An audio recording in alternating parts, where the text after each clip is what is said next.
Hello and welcome to another edition of AskBenW, the video series where I try and answer one question every time I travel from my car to my office in Denver Public Schools. It's been about a week since I last did one of these because I was on a wonderful anniversary trip with my wife. And the question that I'm going to answer today is actually predicated based upon an experience I had with my almost 21-month-old son last night, in which he decided not to sleep. He was sick much of last night, and he decided that sleeping was not in his best interest, except if I was holding him while I was sitting straight up on the couch. And so I did not sleep last night. Based upon that, didn't have a lot of time to do some of the things that I needed to do this morning to get ready to be back in the office. And that made me think about the question that I most often get when people ask me about becoming a connected educator or being a connected learner. And that is, when do you have the time to learn new things? When do you have the time to learn about what's going on in the classrooms around the world, or to connect with other teachers and leaders? When do you have the time?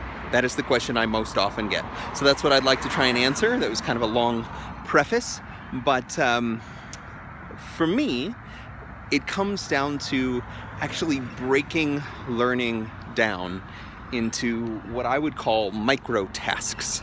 And I've been thinking about this for a very long time, but it has sort of been proven to me that I will so rarely be able to read an entire book in one sitting. I will so rarely be able to go to a classroom and observe hours of teaching. I will so rarely be able to do these extended learning activities, going to day-long conferences or even week-long events. Like, these are things that are great, but they are so few and far between that if I only relied upon those for my own development, I would never learn anything. And so it is so important for me to break down my own learning into these micro tasks that I can do anywhere. And so I'm going to tell you the micro tasks that I have established as most important for my own learning. Micro task 1, finding PDF documents, white papers and research, and really anything that someone is trying to give me in a hard copy. I will say, do you have a digital copy?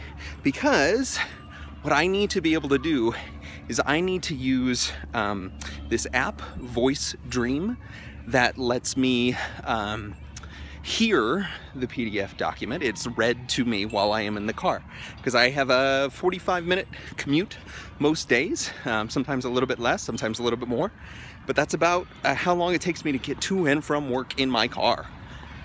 And if I am not using that time for learning or for some activity that is, passive, because I can listen to it, but it's also productive, then I am losing that time. And so that is micro task number 1, is listening to white papers and research and things like that.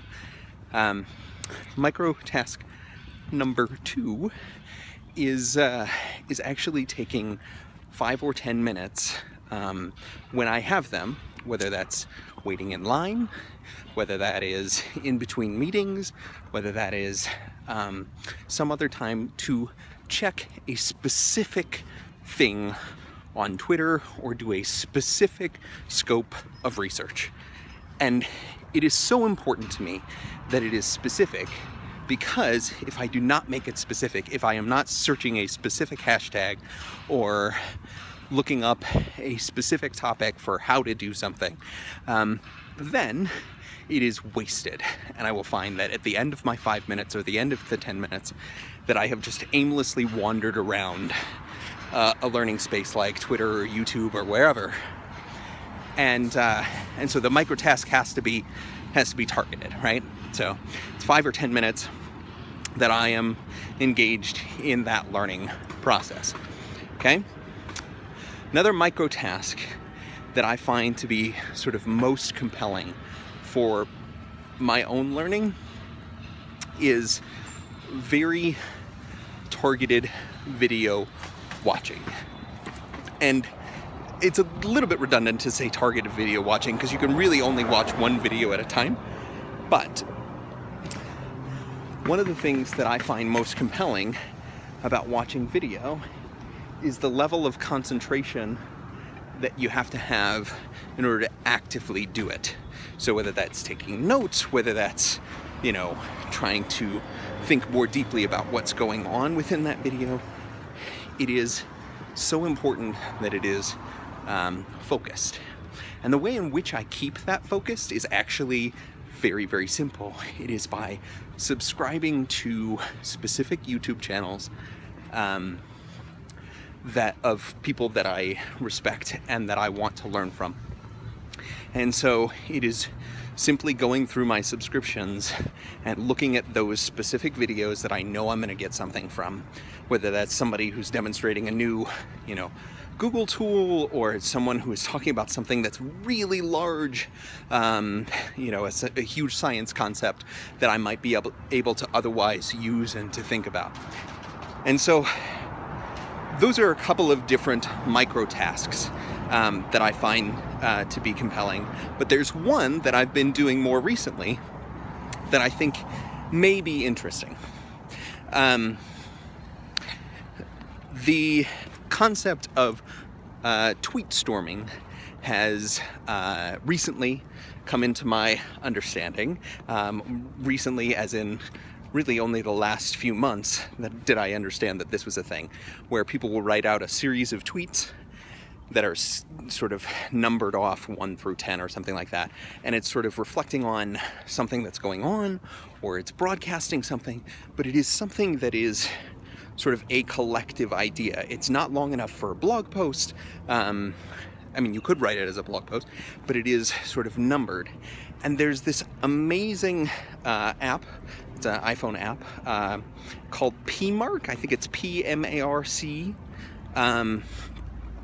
And it lets me write out a tweet storm so that I'm reflecting upon what's going on right now in the moment, and it posts it as a series of tweets. And then it puts it all into one collection, one timeline of tweets that I can see all together.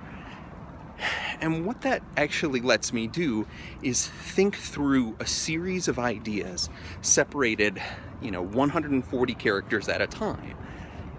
And that component of the creative process is so targeted and so focused that it lets me, I don't know, hack my brain a little bit in the way of saying, okay, you only have this amount of characters for this idea, you might have to split it up into multiple ideas, but it lets me sort of get that idea out and do it sort of all at once, but in this broken up way so that people can respond to different components of it.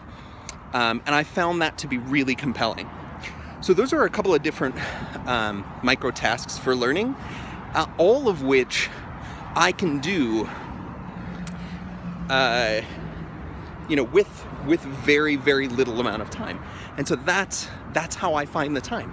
That is how I find the time to learn, even when my son doesn't sleep, even when I have so many other things going on. This is how I do it. It's by breaking it up into micro tasks. So if you'd like to ask me a question, I very likely will be able to answer one tomorrow morning.